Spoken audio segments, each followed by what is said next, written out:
Welcome to LSS tutorial. Kolkata বিশ্ববিদ্যালয়ের ইতিহাস অনার্সের সকল স্টুডেন্টদেরকে এলএসএস টিউটোরিয়াল চ্যানেলে ওয়েলকাম জানাই। তোমাদের এই ভিডিওটা ফোর্থ সেমিস্টারের স্টুডেন্টদের জন্য। তোমাদের ফোর্থ সেমিস্টারে যে ডিএসসিসি 6 পেপার রয়েছে, এই পেপারে একটি গুরুত্বপূর্ণ 20 মার্কসের অ্যান্সার এই ভিডিওর মাধ্যমে আমি শেয়ার করে দেবো। অলরেডি আমি তোমাদের এই পেপারের সাজেশান পোস্ট করে দিয়েছি। তোমরা যারা এখনও চেক আউট করোনি অবশ্যই কিন্তু সাজেশান চেক আউট করে নেবে। এছাড়া আমি কিন্তু সাজেশান ধরে ধরে অধিকাংশ লং কোশ্চেনের অ্যান্সারও অলরেডি পোস্ট করে দিয়েছি। তাই তোমরা যারা নতুন এসেছো অবশ্যই কিন্তু সাবস্ক্রাইব করে রাখবে এবং নিত্য নতুন বিভিন্ন আপডেট পাওয়ার জন্য চ্যানেলটিকে ফলো করে রাখতে পারো। তাহলে আর বেশি দেরি করছি না, সরাসরি আমি মূল ভিডিওতে আসছি। তাহলে দেখো, আজকে আমি তোমাদের যে প্রশ্নের অ্যান্সারটি শেয়ার করব, প্রশ্নটি হচ্ছে ইংল্যান্ডের ধর্ম সংস্কার আন্দোলন ছিল একটি রাষ্ট্রীয় পদক্ষেপ। তুমি কি এলটনের এই বক্তব্যের সাথে একমত?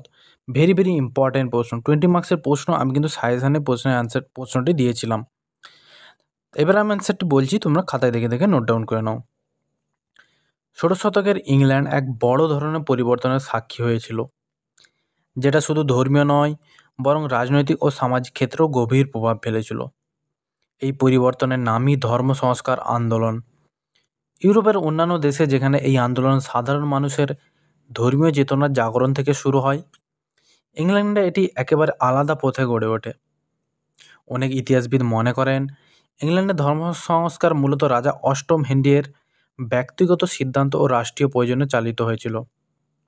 জিওফ্রে এলটন নামের একজন প্রভাবশালী ব্রিটিশ ইতিহাসবিদ একে সরাসরি রাষ্ট্রীয় পদক্ষেপ বলে চিহ্নিত করেছেন।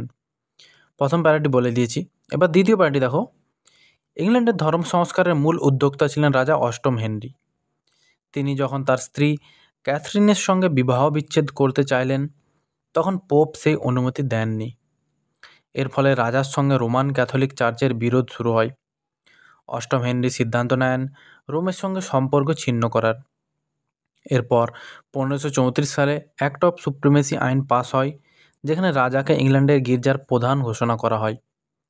এই সিদ্ধান্তের মাধ্যমে ইংল্যান্ড একটি নতুন ধর্মীয় পথ বেছে নেয়, যার নেতৃত্বে ছিলেন রাজা নিজেই। অষ্টম হেনরি শুধু নিজে সিদ্ধান্ত নেননি, বরং সংসদকে ব্যবহার করে একে আইনি ভিত্তি দেন।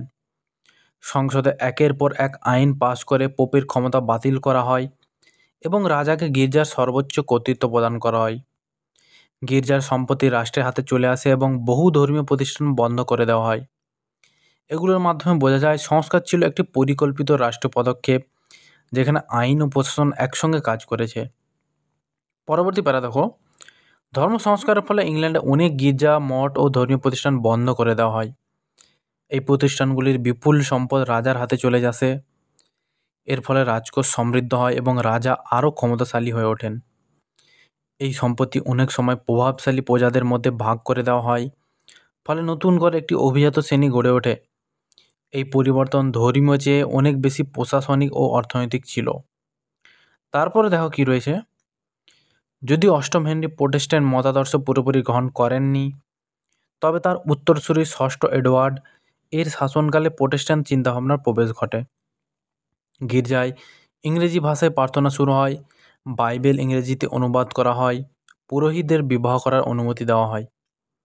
এই সব পরিবর্তন সাধারণ মানুষের ধর্মীয় জীবনে বড় প্রভাব ফেলে।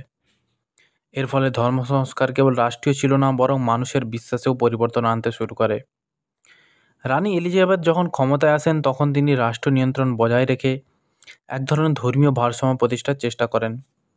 তিনি এলিজাবেথান রিলিজিয়াস সেটেলমেন্টের মাধ্যমে ইংল্যান্ডকে একটি মধ্যপন্থী ধর্মীয় পথে পরিচালনা করেন। এতে প্রোটেস্ট্যান্ট গঠন রক্ষা পেলেও কিছু ক্যাথলিক আচার অনুষ্ঠান টিকে থাকে।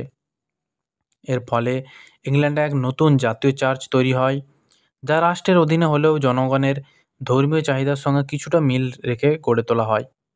পরবর্তী প্যারা দেখো, ধর্ম সংস্কারের সময় সাধারণ মানুষের প্রতিক্রিয়া একমুখী ছিল না। কেউ কেউ নতুন ধর্মীয় পরিবর্তনকে স্বাগত জানালেও অনেকেই এর বিরুদ্ধে প্রতিবাদ করেছিল। বিশেষ করে ক্যাথলিকদের মধ্যে এই পরিবর্তনের বিরুদ্ধে অসন্তোষ ছিল প্রবল।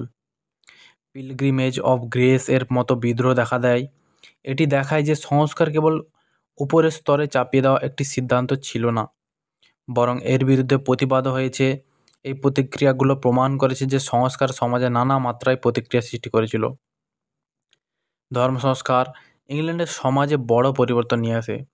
গির্জার নিয়ন্ত্রণ বদলে যাওয়ার ফলে ধর্মীয় শিক্ষাদান, গরিবদের সহায়তা প্রথায় পরিবর্তন আসে। গির্জার সম্পত্তি ব্যক্তি মালিকানায় গেলে পুরনো সামাজিক দায়িত্বগুলো হারিয়ে যায়। একই সাথে ধর্মীয় বই, প্রচারপত্র ও শিক্ষার মাধ্যমে প্রোটেস্ট্যান্ট চিন্তা সাধারণ মানুষের মধ্যে ছড়িয়ে পড়ে। এসব দিক থেকে দেখা যায় সংস্কারের প্রভাব কেবল রাজনৈতিক বা প্রশাসনিক নয়, বরং সমাজের নিচু স্তরেও পৌঁছে গিয়েছিল। ধর্ম সংস্কারের ফলে ইংল্যান্ডের চার্চ অফ ইংল্যান্ড বা ইংল্যান্ডের চার্চের জন্ম হয়। এটি ছিল এমন একটি গির্জা যা ক্যাথলিক চার্চ থেকে আলাদা হলেও পুরোপুরি প্রোটেস্ট্যান্টও ছিল না। এই চার্চের প্রধান ছিলেন রাজা বা রানী নিজে। ফলে ধর্ম এবং রাষ্ট্র একীভূত হয়। এই নতুন চার্চের ধর্মীয় নিয়মনীতি নির্ধারণ হতো রাজার নির্দেশ অনুযায়ী, যা আগে পোপ ঠিক করতেন। এভাবে ইংল্যান্ডে একটি জাতীয় গির্জা তৈরি হলো, যা অন্য ইউরোপীয় দেশগুলোর তুলনায় আলাদা ছিল। ইংল্যান্ডে ধর্ম সংস্কারের ফলে দেশে প্রোটেস্ট্যান্ট ও ক্যাথলিকদের মধ্যে দ্বন্দ্ব সৃষ্টি হয়। বিশেষ করে অষ্টম হেনরির মৃত্যুর পর এই দ্বন্দ্ব আরও তীব্র হয়। তার পুত্র ষষ্ঠ এডওয়ার্ড প্রোটেস্ট্যান্ট ধর্মকে উৎসাহ দেন, আর তারপর রানী ম্যারি ক্যাথলিক ধর্ম ফিরিয়ে আনেন এবং অনেক প্রোটেস্ট্যান্টকে দমন করেন। পরে এলিজাবেথ আবার প্রোটেস্ট্যান্ট ধর্ম প্রতিষ্ঠান করেন। এইভাবে শাসকদের ধর্মের সঙ্গে রাষ্ট্রীয় ধর্মও বদলাতে থাকায় সাধারণ মানুষের মধ্যে দ্বিধা, ভয় ও বিভ্রান্তি তৈরি হয়।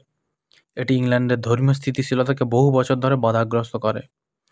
ধর্ম সংস্কার আন্দোলনের ফলে ইংল্যান্ডের শিক্ষার প্রসার ঘটে। প্রোটেস্ট্যান্ট ধর্মের একটি মূল নীতি ছিল সাধারণ মানুষদের যেন বাইবেল পড়ার অধিকার থাকে। এজন্য বাইবেল ইংরেজিতে অনুবাদ করা হয় এবং মানুষকে পড়াতে শেখানো হয়। এর ফলে স্কুল প্রতিষ্ঠা বাড়ে এবং শিক্ষার প্রতি আগ্রহ জন্মায়। বিশেষ করে মধ্যবিত্ত ও নিম্নবিত্ত শ্রেণীর মানুষের মধ্যে শিক্ষার আলো পৌঁছায়, যা সমাজের গঠন ও চিন্তাভাবনায় এক নতুন পরিবর্তন আনে।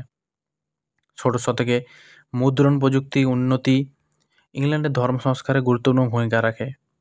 সংস্কারের সময় নানা ধরনের ধর্মীয় পুস্তিকা, প্রচারপত্র, বাইবেল অনুবাদ ছাপানো হয় এবং এতে সহজেই মানুষের মধ্যে ছড়িয়ে পড়ে। এতে নতুন ধর্মীয় চিন্তা যেমন লুথার, কেলভিন প্রভৃতি মতবাদ ইংল্যান্ডে প্রবেশ করে। মুদ্রণ প্রযুক্তির মাধ্যমে মানুষ নিজের মতো করে ধর্মীয় ভাবনা গড়ে তোলে এবং চার্চের একচেটিয়া ব্যাখ্যার প্রভাব কিছুটা হ্রাস পায়। এটি এক প্রকার ধর্মীয় স্বাধীনতার সূচনা করে। ধর্ম সংস্কার নারীদের অবস্থানের ওপরও কিছুটা প্রভাব ফেলে। একদিকে গির্জার নিয়ন্ত্রণ বদলানোর ফলে অনেক নারী ধর্মীয় প্রতিষ্ঠানে কাজ করার সুযোগ হারান, কারণ অনেক মঠ বন্ধ করে দেওয়া হয়। অন্যদিকে প্রোটেস্ট্যান্ট ধর্ম নারীদের জন্য শিক্ষাকে গুরুত্ব দিতে শুরু করে, যাতে তারা বাইবেল পড়তে পারে। ফলে কিছু নারী শিক্ষার সুযোগ পায়, যদিও তা সীমিত ছিল। নারীদের জন্য ধর্মীয় স্বাধীনতা বাড়লেও সামাজিক সীমাবদ্ধতা তখনও বেশি শক্তিশালী ছিল। যদিও ধর্ম সংস্কার ইংল্যান্ডকে এক নতুন পথে পরিচালিত করে, তবুও একে সহিষ্ণুতার আন্দোলন বলা যায় না। শাসকের ধর্মই ছিল রাষ্ট্রের ধর্ম, ফলে যারা ভিন্নমত পোষণ করতেন তাদের বিরুদ্ধে কঠোর ব্যবস্থা নেওয়া হতো। যেমন প্রোটেস্ট্যান্ট রাজত্বে ক্যাথলিকদের শাস্তি দেওয়া হতো। এখানে প্রোটেস্ট্যান্ট হবে, ঠিক আছে? একটু বানানটা মিস্টেক হয়ে যাচ্ছে, তোমরা ঠিক করে নেও। এতে দেখা যায় যে ধর্ম সংস্কার স্বাধীন মত প্রকাশের সুযোগ না দিয়ে বরং নতুন একটি কর্তৃত্ব আরোপ করেছিল। ধর্মীয় মতের ভিন্নতা অনেক সময় বিপজ্জনক হয়ে দাঁড়িয়েছিল। জিওফ্রে এলটন যেভাবে বলেছেন যে ইংল্যান্ডে ধর্ম সংস্কার ছিল একটি রাষ্ট্রীয় পদক্ষেপ, এই বক্তব্য আংশিকভাবে সঠিক হলেও তা সম্পূর্ণ নয়। সন্দেহ নেই ধর্ম সংস্কারের সূচনা হয়েছিল রাজার রাজনৈতিক সিদ্ধান্ত ও প্রশাসনিক উদ্দেশ্যের মাধ্যমে।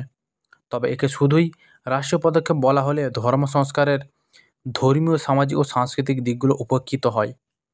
সংস্কারের ফলে প্রোটেস্ট্যান্ট ধর্মবিশ্বাস ছড়িয়েছে, জনগণের মধ্যে ধর্মীয় চেতনার বিকাশ ঘটেছে, মুদ্রণ প্রযুক্তির সাহায্যে মতবাদ ছড়িয়েছে এবং শিক্ষার প্রসারের পথ খুলেছে। এই দিকগুলো এলটনের বিশ্লেষণে অনুপস্থিত।